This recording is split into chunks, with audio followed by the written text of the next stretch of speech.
This is Sky Motoring Weekly with me, Alistair Weaver, John Quirk and Owen Reedy. This week we drive the updated Aston Martin V8 Vantage, preview the new Volkswagen Golf and meet a noisy Lotus. Volkswagen has just pulled the wraps off its 6th generation Golf. Even though it's based on the current car, the new one's longer, lower and wider, and there's more than a hint of Scirocco about the new look. Some might accuse it of blandness, but head designer Walter De Silva was keen to move away from the glitzy chrome of the last one. The interior is familiar to anyone who's driven an EOS or Scirocco, and promises to uphold the Golf's title of classiest family hatch. But before engines available when it goes on sale in January, including a new uber-efficient diesel. Adaptive chassis control, which adjusts the ride from downy soft to rock hard, will also be offered. Obviously there's a GTI in the pipeline too. We're expecting a slight price increase over the current car, but that should be offset by better fuel economy and lower road tax, all of which should keep the Golf on top of its game for the 34th year in a row. Two of the best German sports car makers introduced a couple of new coupes this week. First up was the Porsche Cayman S Sport, which kinda looks like a baby GT3 RS, except it isn't. Yeah, you can specify crazy RS paint schemes, but this is really just a 50 grand special edition Cayman with 304 brake horsepower. Wow, that's a whole 8 horses more than the standard Cayman S. More exciting is the new Alpina D3 Bi-Turbo, which is a 3 Series fitted with the amazing twin-turbocharged 2-litre diesel engine from the 123D. Genius! The result is 60 miles an hour in around 6 seconds and a staggering 52 miles per gallon. Hurry up if you want one, mind. Alpina is only importing 100 D3s into the country this year. If you're worried about being mowed down by a silent electric car, then worry no longer. Lotus has developed a safe and sound system for a Toyota Prius that replicates the growl of an internal combustion engine. A speaker in the nose makes brum brum noises to warn pedestrians of its arrival.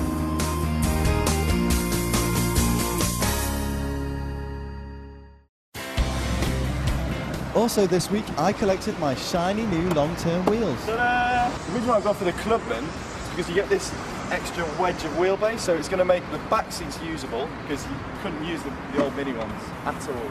First impressions? Well, I'm made up with how it looks, and it feels really well built.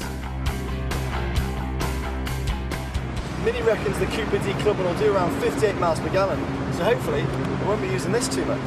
I just can't wait to start clocking up the miles now, so make sure you keep checking the site for regular updates of how life is going with the Clubman. We've been driving the new Aston Martin V8 Vantage. Aston's responded to criticism of the old car's grunt by replacing the 4.3 litre engine with a 4.7. Power's up 11% to 420 bhp, and there's much more mid-range thrust. The suspension's been tweaked too, with a welcome improvement in the ride quality. Inside you get DBS style switches and a motion control unit in place of a key. Prices start from a scary 83 grand, but it doesn't half sound good.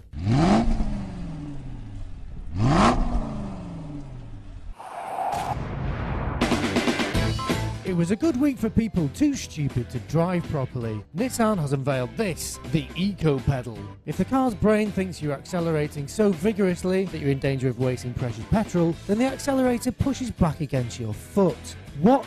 So what happens if you're trying to overtake a lorry? Or you've got to pull out of a junction quickly? This is the nanny state gone mad. If you're too stupid to realise that hard acceleration uses more petrol, then you shouldn't be on the road in the first place. It was a bad week for fans of carbon fibre. Prices for the lightweight, mega strong material that's used on things like spoilers, bonnets and roofs has gone through the roof. It's down to The Economist's traditional dilemma of supply and demand, and the cost of the raw material has risen by nearly 30% in the last few weeks. Sounds like all we'll be able to afford soon is a carbon fibre air freshener. Don't miss our new RAC video series as we buy a banger. What is that? And pull on your Lycra for the Sky Motoring Olympics. Next week, John finds out what 9G feels like from the front seat of a Red Bull Air Racer.